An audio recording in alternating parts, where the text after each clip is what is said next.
जय हिंद। सत श्री अकाल। दोस्तों,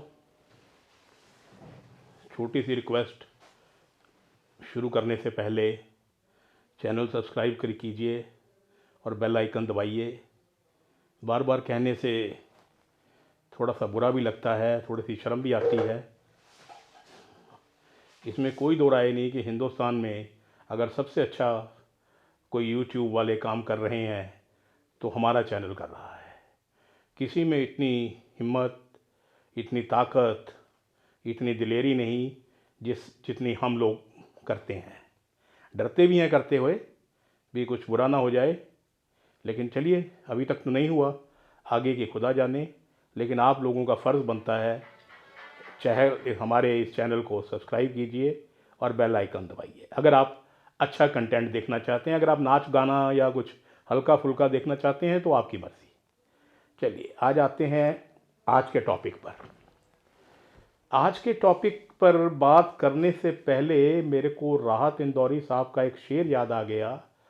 राहत इंदौरी साहब एक मुशायरे में पटियाला जब आए थे तो उन्होंने एक बड़ा अच्छा शेर पढ़ा था। आज मुझे याद आया, 7-8 साल बाद।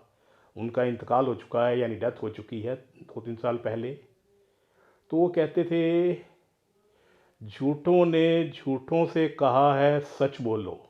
बहुत अच्छा शेर है, अगर आप ध्यान से सुने तो। मुश्किल नहीं है, समझ में आ जाएगा। झूठों ने झूठों से कहा है सच बोलो,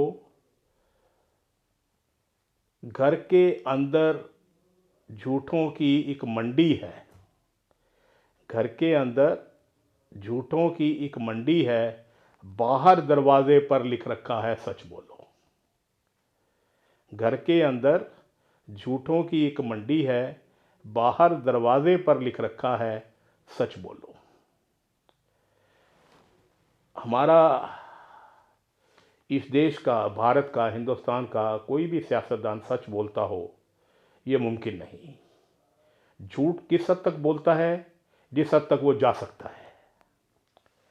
जुल्म कहाँ तक कर सकता है? जहाँ तक जुल्म की इंतहा, जहाँ तक वो जा सकता है। फ़रेब कहाँ तक कर सकता है? जहाँ तक फ़रेब की इंतहा होती है। लेकिन बदकिस्मती देखिए, फिर भी हमारे वो रहनुमा है। आज ये सब बातें मैं इसलिए कर रहा हूँ कि नया साल 26 चढ़ गया। पंजाब में तकरीबन 6 लाख के करीब गवर्नमेंट कर्मचारी, एम्प्लॉयज़ और पेंशनर्स हैं। उनके साथ आप 4 या 3, फिर एक फैमिली के साथ 3 तो जोड़ ही लीजिए, मियाँ बीवी और एक बेटा या एक बेटी, तो तकरीबन 20 लाख वो हो जाते हैं। 20 लाख की एक पॉपुलेशन, जिसको इस ईमानदार, कट्टर ईमानदार सच्ची सरकार ने इतना बुरा हाल किया है, जो आज़ादी के बाद शायद पहली बार हुआ हो। मैं अखबार की क्लिपिंग सैमी साहब को भेज रहा हूँ, उनको कहूँगा दिखाएं। अखबार हम नहीं कहते, अखबार में लिखा है कि 1947 के बाद किसी भी स्टेट में, किसी भी सूबे में ये पहली बार हुआ है कि जो पंजाब में हुआ है। 24 के बाद पंजाब के जो इतने एम्प्लॉयज़ और पेंशनर हैं, किसी को डीए की कोई किस्त नहीं दी गई। जो एम्प्लॉयज़ और पेंशनर्स को पे के 16 से 21 के टाइम में, 2016 से लेकर 2021 के टाइम में जो एरियर दिए गए हैं, वो सबसे बड़ा मजाक हुआ है। मान लीजिए मेरा एरियर 6 लाख बनता था, तो मुझको दिया क्या जा रहा है? ये 20,000 रुपये महीना। 6 लाख अगर मेरे को मिले होते तो मैं कुछ ना कुछ कर लेता। मैंने पहले भी कहा है, अपने पोते के लिए बाइक खरीद देता। लेकिन अब 20,000 दे रहे हैं तो 20,000 में क्या कहूँ, साइकिल भी मुश्किल से आता है। कुछ लोग जिनको मैं जानता हूँ, जो मेरी उम्र से ज़्यादा के हैं और सी या डी कैटेगरी में हैं, उन्होंने सोच रखा था एरियर मिलेंगे, हम वाइट वॉश कराएंगे, पेंट कराएंगे, सब हवा में हो गया। लेकिन इस ईमानदार सरकार को शर्म नहीं आई। सेंटर के जितने एम्प्लॉयज़ हैं और पेंशनर्स हैं, उनको 58% डीए मिल रहा है। पंजाब में 42% मिल रहा है। देख लीजिए, 42 और 58, 16% कम मिल रहा है। 3% अब सेंटर जनवरी का अनाउंस करने वाली है, लेकिन हम उसकी बात नहीं करते, जो मिल रहा है उसकी बात कर रहे हैं। 42 और देख लीजिए 61, मतलब 58, कितना फ़र्क है, 16%। एक क्लास सी का कर्मचारी जो पंजाब में है, जो मान लीजिए 30,000 तनख्वाह ले रहा है, उसको 16% अगर इंक्रीज़ हुई होती तो उसको 3,500 और 4,000 के बीच में उसका मंथली इजाफा हुआ होता। और एक गरीब आदमी के लिए ये ईमानदार सरकार, कट्टर ईमानदार सरकार, जिसको कहती है भी हम आम आदमी हैं, हम छोटे घरों से आए हैं, हम सब छोटे लोगों की नब्ज़ पहचानते हैं, ये भूल गई कि आज के महंगाई के दौर में भी 3,500-4 हज़ार कितना मायने रखता है गरीब आदमी के लिए। जो आप सरकार बन गए, आप वज़ीर बन गए, वज़ीर आला बन गए, आपको नहीं फ़र्क पड़ता बेशक, लेकिन एक छोटा कर्मचारी जो पीएन रिटायर हुआ है, जो माली रिटायर हुआ है, जो ड्राइवर रिटायर हुआ है, जो अटेंडेंट रिटायर हुआ है, उसको 3,500-4 हज़ार रुपया ज़मीन आसमान का फ़र्क डालता। उसमें एक सिलेंडर आ जाता, उसको उसकी सब्ज़ी रोटी दाल सब्ज़ी आ जाती। लेकिन ईमानदार सरकार है, कोई परवाह नहीं है। सबसे अजीब बात जो है, दो बातें हैं इसमें जो करने वाली हैं।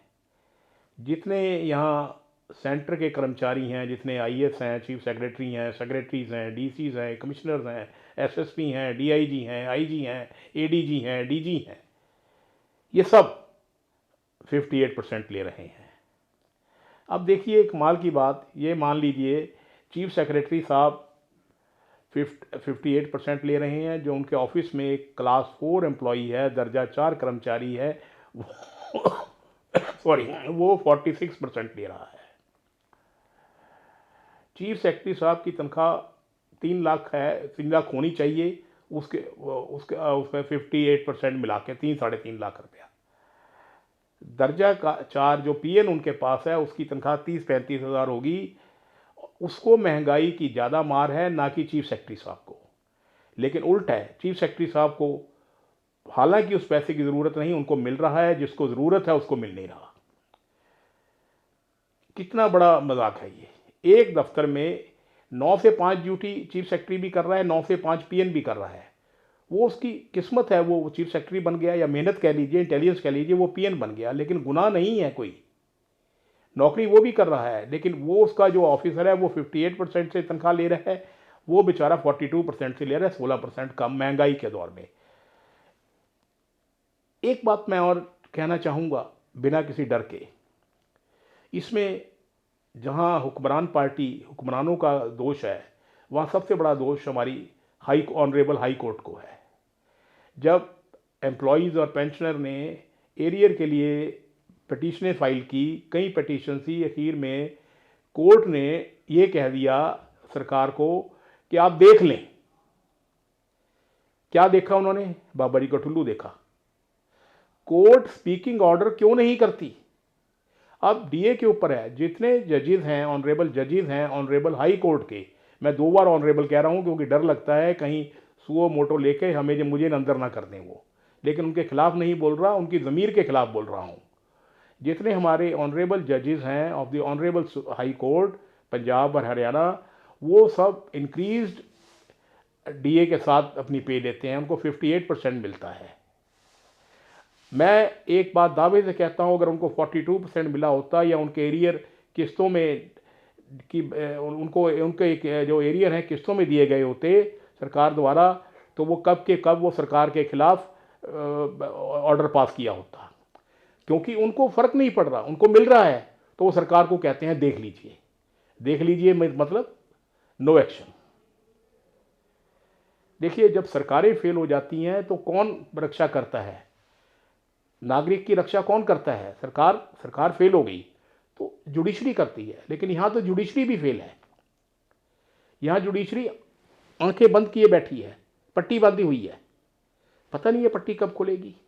और वही बात, चीफ जस्टिस या ऑनरेबल चीफ जस्टिस साहब या ऑनरेबल जज का जो पीएन है वो महंगाई में पिसा जा रहा है, और उनके जो जजेस हैं, उनके जो मालिक हैं, वो ऐश कर रहे हैं।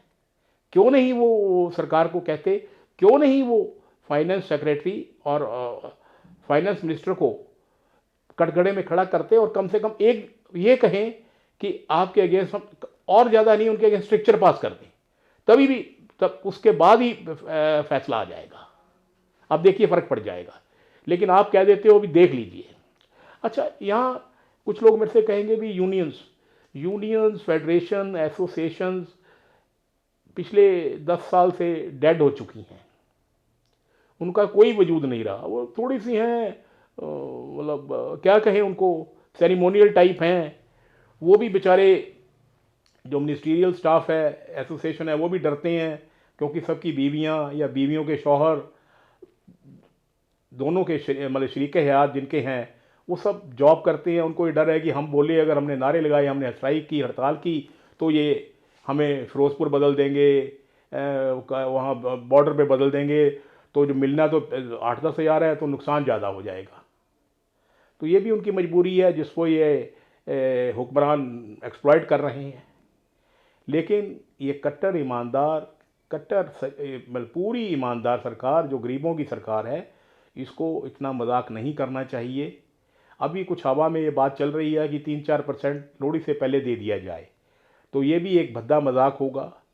पिछला जो दिया है आपने 4% 24 की दिवाली पर, तब भी उसका भी आपने एरियर नहीं दिया। वो एरियर तो आप खा ही गए, मतलब किस्तों में मिल रही हैं। डीए के एरियर, डीए ही मिला तो डीए के एरियर का क्या मिलना।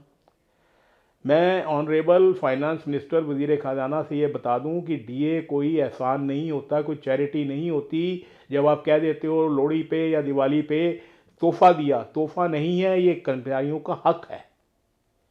आप उस हक को मार रहे हो। आप वजारत में आए ये कहकर कि सबसे पहले हमारी स्टेट एम्प्लॉयज़ को डीए दिया करेगी। हिमाचल हमसे छोटी स्टेट है, उन्होंने ये जो पिछला जो 4% इंक्रीज़ हुआ है वो उन्होंने दे भी दिया। वो हमसे आगे हैं, हमारे यहाँ 42 मिल रहा है, वहाँ 46 मिल रहा है। इससे बड़ा थप्पड़ और क्या पड़ सकता है। सर सिर्फ 4% मत दीजिए। मैं चीमा साहब से नाम ले रहा हूँ, चीमा साहब मेरी बात अगर आप तक पहुँचे, शायद पहुँच जाए, तो एक बात नोट कर लीजिए, मैं नहीं जानता कि आपकी अगली सरकार बनेगी कि नहीं बनेगी, लेकिन आप ज़रूर हारेंगे। आप भूल गए आपके जो सक्सेसर, आपके जो प्रेडिसेसर थे, बहुत बड़े शायर उधर गिदड़बाहा से, पहला वो पार्टी के तरफ से हारे, फिर उन्होंने पार्टी बदल ली, फिर वो बीजेपी की तरफ से लड़े अपने घर से गिदड़बाहा से, वहाँ उनको 1500 वोट पड़ी, सिर्फ 1500। क्यों? क्योंकि उन्होंने भी 5 साल एम्प्लॉय के साथ धक्का किया। एम्प्लॉयज़ के पास और कोई पावर नहीं है सर। एम्प्लॉयज़ की स्ट्राइक करने की पावर चली गई, एम्प्लॉयज़ की एजिटेशन करने की चली गई, लेकिन एम्प्लॉयज़ के पास वोट डालने की है। चीमा साहब आपके डब्बे खाली निकलेंगे, और डब्बे खाली इसलिए निकलेंगे आप एम्प्लॉयज़ का, पेंशनर्स का हक मार रहे हो। आपको थोड़ी सी समझ होनी चाहिए।